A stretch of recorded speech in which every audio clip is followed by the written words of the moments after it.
पर ये आरोप लग सकता है कि आपने पार्टी से दगा किया। आपने बुरे वक्त में पार्टी की नाव को छोड़ दिया।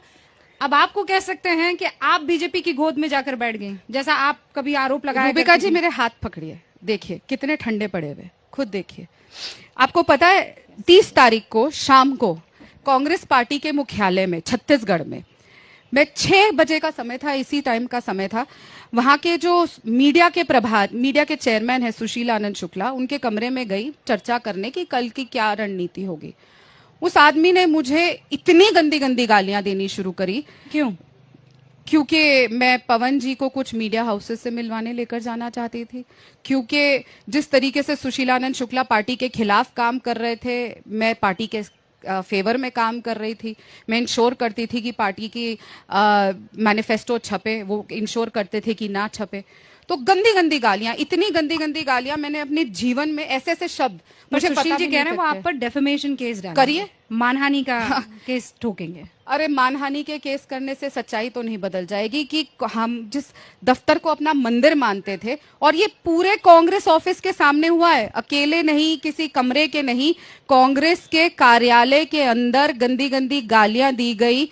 और 3 आदमी थे। जब मैंने बोला कि आप ऐसा क्यों कर रहे हैं, मैं आप औरत हूं, महिला हूं, आपकी प्रभारी हूं, तो उन्होंने और गंदी गंदी गालियां शुरू करी। मैंने जब फोन ऐसे उठा के कहा कि आप लाइव फेसबुक पे हैं, रिकॉर्डिंग कर रही थी मैं, तो उन्होंने ऐसे इशारा किया और 2 और आदमी जो थे उन्होंने अंदर से कुंडी बंद कर ली दरवाजे की।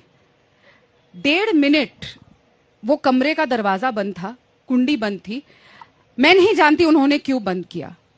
आप सच में ये हुआ? आप जी, और मैं चिल्ला रही थी। बीजेपी के इशारे पर ये स्क्रिप्ट बना रही हैं।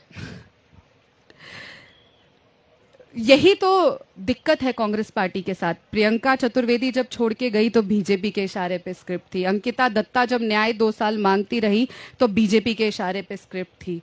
अर्चना सिंह को जिस तरह से छत्तीसगढ़ में जलील किया गया, फिर कांग्रेस के एआईसीसी 24 अकबर रोड में पीटा गया, वो भी बीजेपी की स्क्रिप्ट थी। जब जब महिला न्याय मांगेगी तो वो भारतीय जनता पार्टी की स्क्रिप्ट है। कोई महिला ऑरेंज रंग के कपड़े पहन के चली जाएगी तो वो भारतीय जनता पार्टी की स्क्रिप्ट है। और कांग्रेस ये कह रही है कि वो लड़की जिसको उन्होंने स्वयं 7 साल के लिए राष्ट्रीय मीडिया कोऑर्डिनेटर बनाया हुआ है, मैं उनकी प्रवक्ता हूं, तो उनको अपने अंदर झांक के देखना चाहिए कि अगर मैं बीजेपी की स्क्रिप्ट पढ़ रही हूं। मैं आज आपके माध्यम से पूछना चाहती हूं सोनिया गांधी जी से, राहुल गांधी जी से, प्रियंका गांधी जी से, खड़गे जी से, जयराम रमेश जी से, पवन खेड़ा जी से, सचिन पायलट जी से और भूपेश बघेल जी से, कि किसने वो स्क्रिप्ट लिखी जिसमें मुझे गंदी गंदी गालियां दी गई। किसने वो स्क्रिप्ट लिखी जिसमें 3 आदमियों ने अंदर से कुंडी बंद कर दी। मैं चिल्लाती हुई, भागती हुई सीढ़ियों से फर्स्ट फ्लोर से नीचे महामंत्री के कमरे में गई, वहां पे रोई। वो वीडियो मैंने तो बनाया नहीं जो मीडिया में आया मेरा रोता हुआ, किसी और ने बना के डाला है हमने। मैं अब ना मैं ऐश्वर्या राय हूं ना सुष्मिता सेन हूं कि इतनी बेहतरीन एक्टिंग करूंगी कि मैं रो सकूंगी। किसी ने आपसे बात नहीं की? जी की 2 दिन बाद जयराम रमेश जी ने की और मुझको धमकाया और कहा ये क्या कर रही हो तुम्हें पार्टी तुमसे बड़ी है, तुम ऐसे कैसे कर सकती हो। मैंने कहा सर 3रा दिन हो गया, शो कॉज भी नहीं भेजा, तब भी जवाब नहीं था। हम एक्शन लेंगे। मैंने कहा 3 दिन